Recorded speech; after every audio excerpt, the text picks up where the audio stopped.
yan is an immune system problem.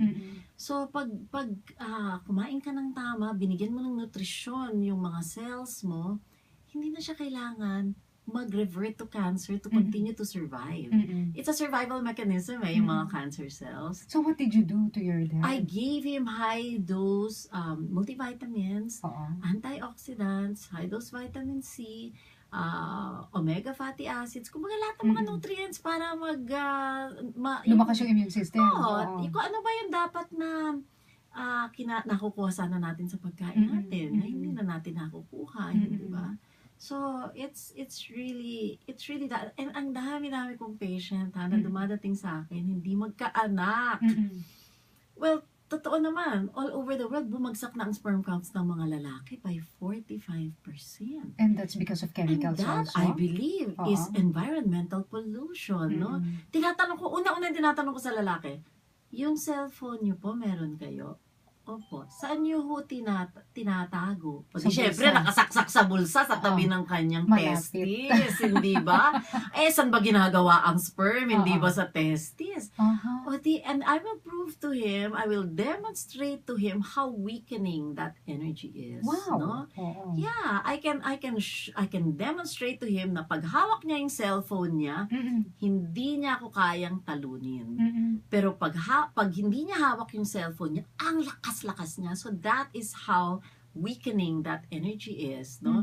So isang kahit cellphone hindi mo ginagamit, hindi mo siya ipinagtatawag. Hindi. Hawak mo, nandiyan pa lang sa biofield mo hindi ba? Hindi lang naman yan ang electromagnetic radiation exposure natin. Dito lang siguro, ang dami-dami, no? Yung mga TV tower, of course, hindi ba? Yung mga electrical currents na, yung mga kuryenteng live wires sa labas ng bahay natin. You don't even know how far a cell tower is from your place, hindi ba? Yung mga repeater stations, no? So, ang lakas ng exposure talaga natin, no? So, it is no wonder na, kasi alam mo, our cells have an electrical potential, Everything operates through, yung information goes through an electrical potential. So, pag inalter mo yan, hindi makaka-heal yung cells mo. So,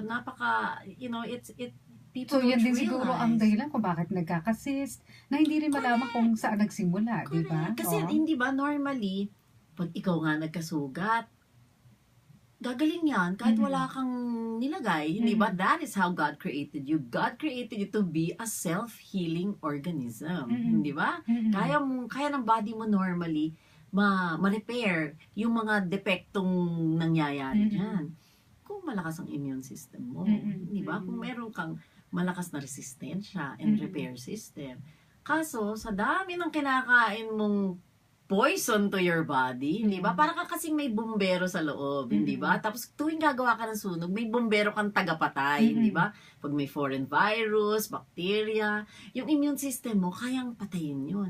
Kaso yung bumbero mo, pinapatay pa lang to sunog na to, gumagawa ka na naman ng panibagong sunog, o di mamaya, hindi na niya kaya, o di magkakasakit ka na, hindi ba? So, number one is, very, very particular ako sa mga patients ko sa weight gain nila.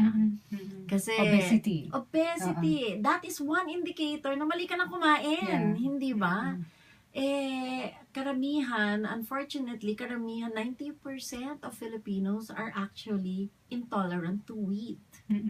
And dairy. Hindi natin pagkain ng wheat and dairy kasi hindi naman tayo dairy country at hindi naman tayo nag-grow ng wheat, no? So yung mga malalaki ang tiyan, lalo na yung mga babaeng malaki pa ang tiyan sa boobs na hindi naman pregnant.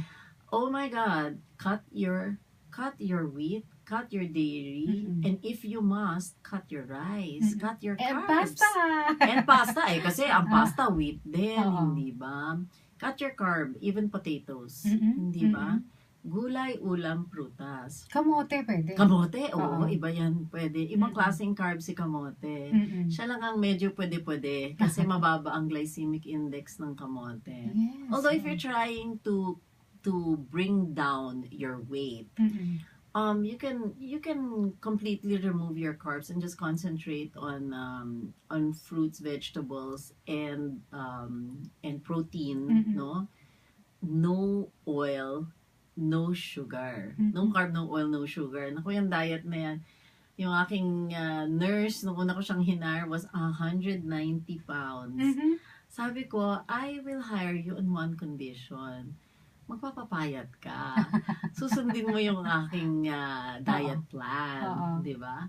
Oh, tapos sabi ko sa kanya, no carb, no oil, no sugar. Ano, doktora? Walang rice. Mhm. Patayin mo na lang ako. Yan ang sabi niya sa akin. Pero sinunod niya kasi syempre gusto niya Oo. magkatrabaho no? Alam mo, from 190 to 130 pounds in 4 months. Wow! Unbelievable. Oo. It means kinakain niya yung hindi niya kayang i-digest. Oo. At hindi naman masama yung ganong kalaki na pag-lose ng weight. In Hindi. just a O, small... she's healthier for it. O, a di short nakapag-asawa. O, di buntis na ngayon. talaga? If she got married at that weight, Oo. I'm sure Hindi siya hindi siya magbubuntis, number one, because there's a corresponding fertility drop with Mhm. every 5 kilo weight gain, Mhm. ha? Mhm. And, hindi lang yon. O sige, mabuntis ka nga habang ganun kakalaki. Mhm. Makikipagpustahan ako na magkakaroon ka ng gestational diabetes Mhm. kasi pag obese ka, insulin resistant ka eh. So, magkaka-diabetes ka at magkakaroon ka ng preeclampsia, magtataas ang blood pressure mo.